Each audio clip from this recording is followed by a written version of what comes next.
नमस्कार विद्यार्थी मित्रांनो, जर तुम्ही एमपीएससी ची तयारी करत असाल तर अशा केसमध्ये तुमच्यासाठी खूप सारी गुड न्यूज आहे मित्रांनो। सध्या जर आपण बघितलं तर एमपीएससी च्या ग्रुप सी च्या वॅकन्सीज आलेल्या आहे। सोबत सोबत येणाऱ्या काळामध्ये सुद्धा एकदम वॅकन्सीची दिवाळी आपल्या समोर बघायला भेटणार आहे लवकरच मित्रांनो।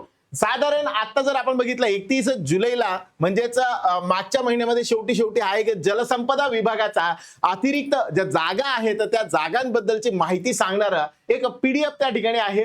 तातडीचे क्रमांक आढावा 2026 या माध्यमातून प्रति सहसचिव जलसंपदा विभाग मंत्रालय मुंबई सचिव आस्थापना जलसंपदा विभाग आणि उपसचिव या तिघांना उद्देशून लिहिण्यात आलेला मजकूर आहे। मंजूर पदांच्या तुलनेत कार्यरत पदांची अद्ययावत माहिती सादर करणे बाबत सध्या जी काही अद्ययावत पद आहेत म्हणजेच काय जेवढी रिक्त पद आहेत त्या पदांची माहिती सध्या किती आहेत आणि ह्याबद्दलची माहिती जी आहे ती मागवण्यात आलेली आहे।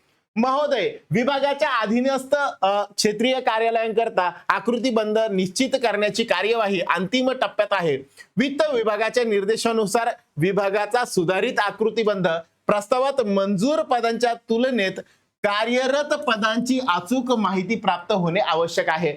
अतिरिक्त पदांची माहिती आकृतीबंधासाठी नवीन आकृतीबंधासाठी विचारली गेली।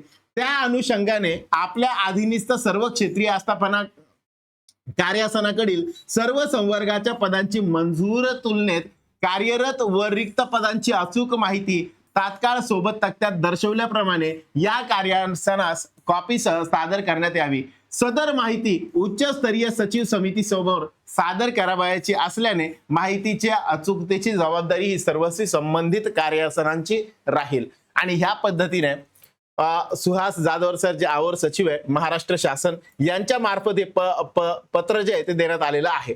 मंजूर पदे नेमके कोणते कोणते आहेत काय काय आहेत यामध्ये जर आपण साधारण बघितलं जलसंपदा विभागामध्ये क्षेत्रीय कार्यालयाकडील मंजूर पदांचा तपशील कोणते कोणते पद आहेत यामध्ये गट अ ची काही पद आहेत ज्यामध्ये महासंचालक म्हणजे साधारण ज्यांची सॅलरी 1,44,000च्या आसपास आहे 1,44,000 ते 2,18,000 या रेंज मध्ये ती साधारण एक पद आहे। कार्यकारी संचालकाची 5 पद आहेत। मुख्य अभियंता 15 पद, मुख्य अभियंता विद्युत मध्ये 1 आणि यांत्रिकी अभियंता साधारण 1 पद। या पद्धतीने जर मी म्हटलं समजा ग्रुप अ असेल गट अ ची साधारण जर मी म्हटलं समजा तर 14 वेगवेगळी पद आहेत आणि या 14 पदांमध्ये 2,434 एवढे पद या ठिकाणी आपण म्हणतो। गट ब चे पण सेम त्याच पद्धतीने आहेत आणि ह्याच पद्धतीने जवळपास जर मी म्हटलं गट ब साठी साधारण ओव्हरऑल 6,000 पद। गट क साठी जर आपण विचार केला यामध्ये सुद्धा जर आपण बघितलं साधारण पद जी आहेत ती या ठिकाणी देण्यात आलेली आहे। सो ओव्हरऑल जर मी म्हटलं समजा ओव्हरऑल सगळ्या पदांचा विचार करता गट ड संवर्ग असेल गट क ची सगळी पद जवळपास 23,000 पद कार्यरत आणि अतिरिक्त। त्यानंतर जर मी म्हटलं समजा याच पद्धतीने पुढे गट ड साठी सो ओव्हरऑल 8,000 पद।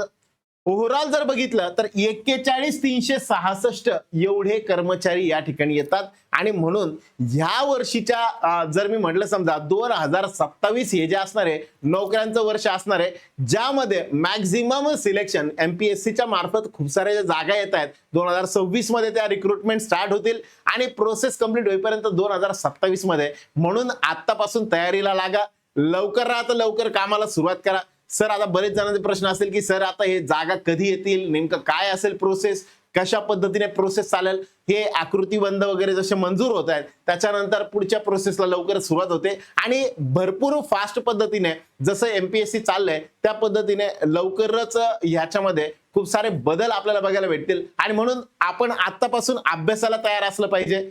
जलसंपदा विभागात खूप मोठी रिक्रुटमेंट येणार याचे हे संकेत आहेत। म्हणून लवकरात लवकर तयारीला लागा आणि चांगल्या पद्धतीने जनरल सब्जेक्ट्स जे आहेत त्या सब्जेक्टची तयारी करा।